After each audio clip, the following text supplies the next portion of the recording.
कोई बात नहीं, बहुत अच्छा पढ़ा, बहुत ही अच्छा पढ़ा। और अब मैं एक ऐसे कवि को आपके बीच ला रहा हूँ, अब मेरी गारंटी है आप तालियां रोक के बताओ। देखिए, ये वीर रस के कवियों से भगवान बचाए। अभी आके वीर रस का कवि पढ़ देगा, इस्लामाबाद में झंडा गाड़ देंगे। काहे गाड़ दोगे भाई? यहाँ जगह कम है क्या? जो काम यहाँ है वहाँ नहीं करेंगे, इस्लामाबाद जाए, झगड़े की जड़। और सर मैं बताऊं महोदया कि श्रृंगार के कवियों से भगवान बचाए। श्रृंगार का कवि आएगा अब पढ़ेगा, मैं तेरी जुल्फ के साए में शाम कर लूंगा। साला जुल्फ नहीं, नगर पालिका का गोदाम हो गया है क्या?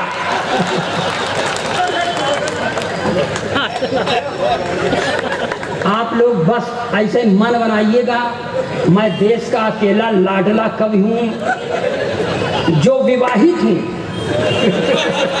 मगर मेरी पत्नी मेरा सम्मान नहीं करती। अब नहीं करती तो नहीं करती। एक अदद सर मेरे पास भी पत्नी है, मांग में सिंदूर नहीं लगाती। मैंने कहा देख भाग्यवान ब्राह्मण के घर की बहू है, लगाया कर। बोलती है नहीं लगाती। मैंने पूछा क्यों, तो मुझको ही समझाती है कि देखो ये सिंदूर वो चीज है जिस पर औरतें गर्व करती हैं, मैं किस पर गर्व करूं?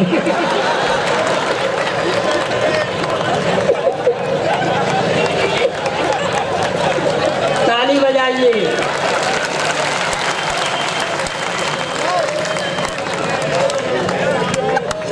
अच्छा मैं बताऊं, देखिए मैं अपना गया तो उत्तर दिशा की ओर खड़ा हुआ युवक समझता है कि मुझको घूर रही।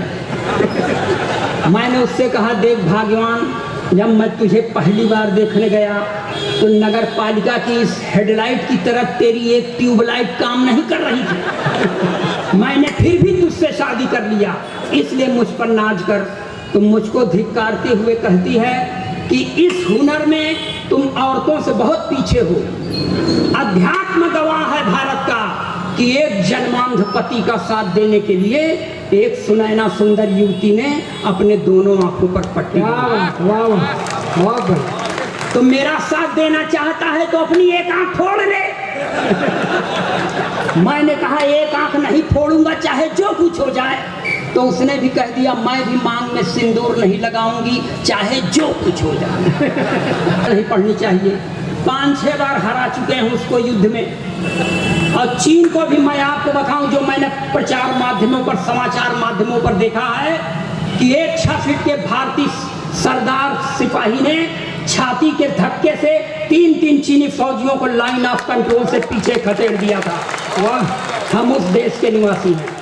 जिस देश के नवयुवकों की आंखें यहाँ पैदा होने वाले बच्चों की आंखें से छोटी होती है, उससे डरने की जरूरत नहीं है। जिस देश का एवरेज नवयुवक 5.5 फीट का होता है, उससे डरने की जरूरत नहीं है। और मान लो गलती से अगर चीन में कोई 6 फीट का आदमी मिल जाए तो समझ लेना हमारे पूर्वजों ने वहां तीर्थ यात्राएं की थी।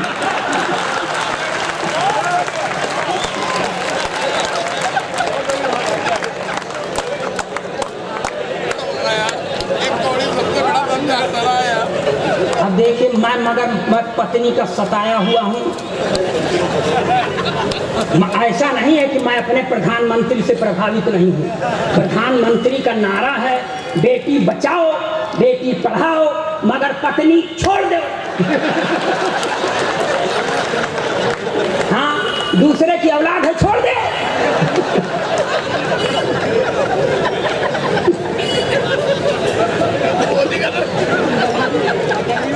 देखिए सर, 4-5 दिन सर यहाँ मेयर साहब बैठे हैं, इनकी कसम खा कहता हूँ मैं झूठ नहीं बोलूँगा। 3-4 महीना पहले मेरे एक मित्र का इंतकाल हो गया, साहब खत्म हो गया था। मैं 3-4 दिन बाद अपने पत्नी को लेके उसके घर मुकाम देने चला गया तो मेरी पत्नी ने मेरे दोस्त की बेवा से पूछ ली, बहन जी क्या हो गया था कि भाई साहब इतनी जल्दी खत्म हो गए? तो उसने कहा कुछ नहीं बहन जी, सुबह उठे थे, एक कप चाय पिए और बाथरूम चले गए। जब वहां से लौटे तो मुंह से खून फेंक कर मर गए। लगता है चाय की पत्ती में जहर था। इतना सुनने के बाद मेरी औरत ने मुझे घूर कर देखा और उसकी ओर मुखातिब होकर कहा, वही 2-4 चम्मच चाय की पत्ती दे दी। मैंने कहा, भाग्यवान ये चाय की पत्ती क्यों मांग रही है?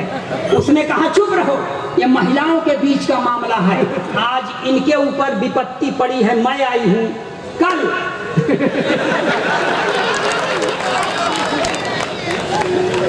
मैं भाई साहब इतना अपमान घर में प्राप्त किया हूं कि आप लोगों से मैं सम्मान की कितनी अपेक्षा करता हूं, मगर फिर भी अगर आप लोग मेरा सम्मान करते हैं तो आप बधाई के पात्र और मैं महापात्र।